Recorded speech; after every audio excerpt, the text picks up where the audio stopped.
நம்முடைய இணைப்பில் தமிழ்நாடு காங்கிரஸ் கமிட்டியின் தலைவர் செல்வ பெருந்தகை இருக்கிறார். அவரிடம் பேசலாம். வணக்கம். ராகுல் காந்தி லீடர் ஆஃப் ஆப்போசிஷன் என்கிற முக்கிய பொறுப்பை ஏற்று அரசை கேள்வி கேட்கும் முக்கிய இடத்துக்கு வருகிறார் என காங்கிரஸ் கட்சி முடிவு செய்துள்ளது. இது குறித்து உங்களுடைய கருத்துக்கள் என்ன?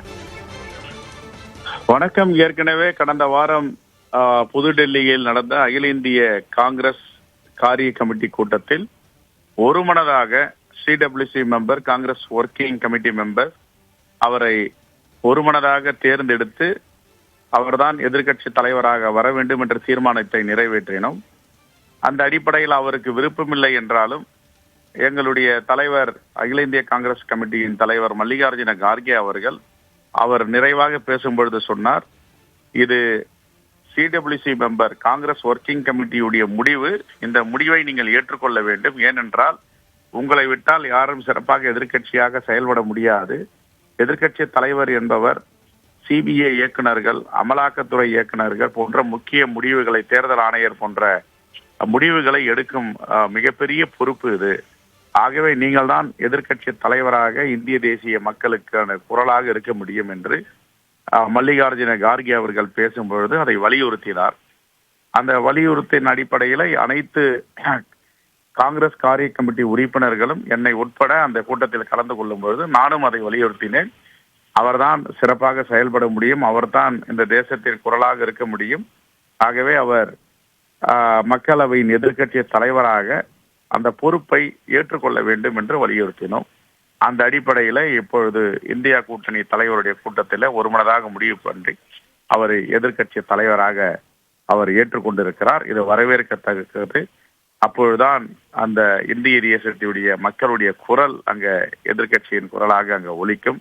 என்னென்ன தவறுகள் செய்யப்படுகிறதோ ஆளுங்கட்சியால் அதை சுட்டி காட்டுவதற்கு தைரியமாக ஒரு தலைவர் இருக்கிறார் என்றால் அது எங்களுடைய தலைவர் ராகுல் காந்தி தான் என்பதில் யாருக்கும் எந்த மாற்று கருத்தும் இருக்க முடியாது. அந்த அடிப்படையில் தமிழ்நாட்டின் சார்பாக எதிர்க்கட்சி தலைவராக மக்களவையில் பொறுப்பேற்றிருக்கின்ற எங்கள் தலைவர் ராகுல் காந்தி அவர்களுக்கு என்னுடைய வாழ்த்துக்களை புதிய தலைமுறை தொலைக்காட்சி மூலமாக நான் தெரிவித்துக் கொள்கிறேன். நன்றி. உங்களுடைய கருத்துக்களுக்கு மிக நன்றி. தற்பொழுது நாடாளுமன்ற எம்பி மாணிக்கம் தாக்கூர் நம்மிடையே இணைப்பில் இருக்கிற அவரோடு பேசலாம். சார் வணக்கம். தற்பொழுது மக்களவை எதிர்க்கட்சி தலைவராக ராகுல் காந்தி தேர்வு செய்யப்பட்டிருக்கிறார். இந்த பதவி அப்படிங்கிறது எவ்வளவு முக்கியமான பதவியாக நீங்க பார்க்கிறீங்க? எதிர்க்கட்சிகளுடைய குரலாக ராகுல் காந்தி இங்கு ஒழிக்க இருக்கிறார். நீங்க எப்படி உணர்றீங்க? மிக மகிழ்ச்சியான அறிவிப்பு. 5வது முறையாக இன்று பொறுப்பேற்றார் ராகுல் காந்தி அவர்கள் நாடாளுமன்றத்திலே. தொடர்ந்து 20 ஆண்டுகள் நாடாளுமன்றத்திலே அவருக்கு அறிமுகம் இருந்திருக்கிறது. நாடாளுமன்றத்தில் அவர் பணியாற்றியிருக்கிறார். அவர் இந்த பொறுப்பை ஏற்றிருப்பது என்பது மிக மிக முக்கியமானது. அதுவும் குறிப்பாக மக்கள் தலைவராக, மக்களோடு மக்களாக பாரத ஜோடோ யாத்திராவாக இருக்கட்டும், பாரத நீதி யாத்திராவாக இருக்கட்டும், வேற குறைய 7-8,000 கிலோமீட்டருக்கு மேலே மக்களோடு மக்களாக இருந்தவர். தொடர்ந்து மக்களுடைய பிரச்சனைகளையும் மக்களுடைய குரல்களையும், குரல் இல்லாதவர்களுடைய குரலாக இருக்கிற ராகுல் காந்தி அவர்கள் இந்த பொறுப்பை ஏற்றிருப்பது என்பது மிக மிக முக்கியமானது. அதுவும் குறிப்பாக கடந்த ஜூன் 8ஆம் தேதி நடந்த காரிய கமிட்டி கூட்டமும் எம்பிக்கள் கூட்டத்திலும் இதே கோரிக்கை வைக்கப்பட்டது. திரு ராகுல் காந்தி அவர்கள் அதை பரிசீலிப்பதாகவும் முடிவு செய்வதாகவும் தெரிவித்திருந்தார். இன்று அந்த முடிவு வந்திருப்பது என்பது மிக மகிழ்ச்சிகரமானது.